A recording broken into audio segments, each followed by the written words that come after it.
অষ্টম শ্রেণীর গণিত অনুশীলনী 3-এর 16 নং অঙ্কের সমাধান করছি। একটি ত্রিভুজ আকৃতি জমির ক্ষেত্রফল 266 বর্গমিটার, এর ভূমি 22 মিটার, ফলে উচ্চতা নির্ণয় করো। অর্থাৎ আমাদের একটা ত্রিভুজের ক্ষেত্রফল দেওয়া আছে, ভূমি দেওয়া আছে, উচ্চতা নির্ণয় করতে হবে। এটি একটি ত্রিভুজ, আমি এখানে একটা ত্রিভুজ আঁকলাম।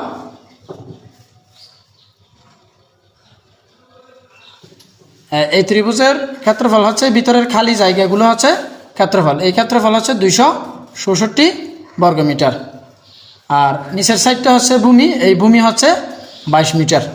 উচ্চতা হচ্ছে এই শীর্ষবিন্দু থেকে এতটুকু পর্যন্ত হচ্ছে ভূমি পর্যন্ত উচ্চতা।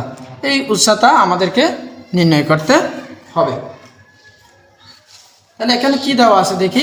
দেওয়া আছে ত্রিভুজ আকৃতি জমির ক্ষেত্রফল 266 বর্গমিটার, আর দেওয়া আছে ভূমি, এবং ভূমি কত 22 মিটার।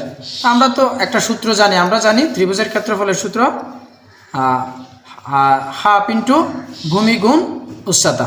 এটি হচ্ছে ত্রিভুজের ক্ষেত্রফল নির্ণয়ের সূত্র। আমাদের ক্ষেত্রফল দেওয়া আছে, তাই ক্ষেত্রফলের নিচে ক্ষেত্রফল লিখেছি 266, আর হাফের মান হাফ, ভূমি দেওয়া আছে 22 মিটার, 22 লিখছি, উচ্চতা নেই তাই উচ্চতা লিখি নাই। 2 দিয়ে যদি আমরা 22কে ভাগ করি 11 পাই, তাহলে এদিকে আছে 266 সমান, আর এদিকে 1 আর 11 গুণ করলে 11 গুণে 11 গুণ উচ্চতা।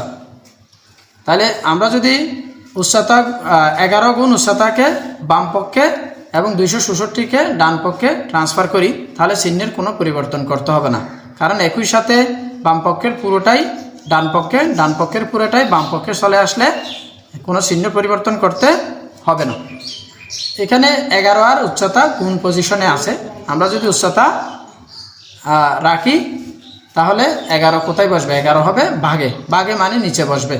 তাহলে আমরা নিচে বসাই, উচ্চতা রাখলাম, 11কে ট্রান্সফার করলাম, 266কে 11 দ্বারা ভাগ করব। 266কে যদি 11 দ্বারা ভাগ করি, সুতরাং উচ্চতা পাওয়া যাচ্ছে 24 মিটার।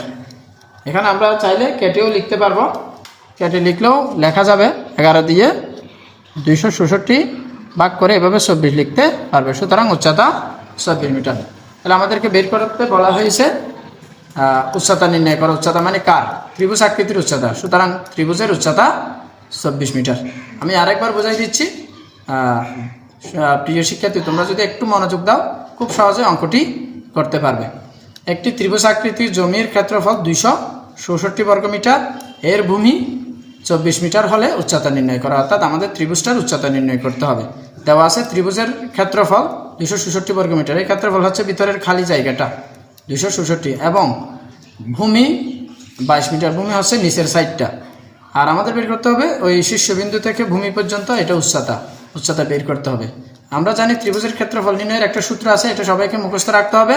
ত্রিভুজের ক্ষেত্রফল নির্ণয়ের সূত্রটা হচ্ছে হাফ ইন্টু ভূমি গুণ উচ্চতা।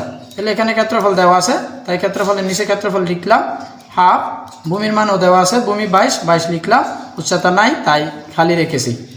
2 দিয়ে যখন আমরা 22কে ভাগ করি 11 পাই, তাহলে এখানে 11 গুণে 11, এদিকে আছে উচ্চতা, আর বাম পক্ষের পুরোটা ডান পক্ষে, ডান পক্ষের পুরোটা বাম পক্ষে নিয়ে আসলে আমাদের চিহ্নের কোনো পরিবর্তন করতে হবে না, কারণ পুরোটা নিয়ে আসলে চিহ্ন পরিবর্তন করতে হয় না। উচ্চতা রেখে আমরা দেখতেছি 11 আর উচ্চতা কোন পজিশনে আছে। উচ্চতা যদি বামে রেখে দিই, ডান পক্ষে ট্রান্সফার করি 11কে, তাহলে 11 দিয়ে 266কে ভাগ করতে হবে। 11 দিয়ে 266কে ভাগ করলে আমরা পাই 24। সুতরাং উচ্চতা হচ্ছে 24 মিটার। এটা কার উচ্চতা? ত্রিভুজটার উচ্চতা। সুতরাং ত্রিভুজের উচ্চতা 24 মিটার। সবার কাছে একটি ছোট্ট অনুরোধ করে আমি ভিডিও থেকে বিদায় নিচ্ছি। সবাইকে চ্যানেলটি সাবস্ক্রাইব করার জন্য অনুরোধ করলাম।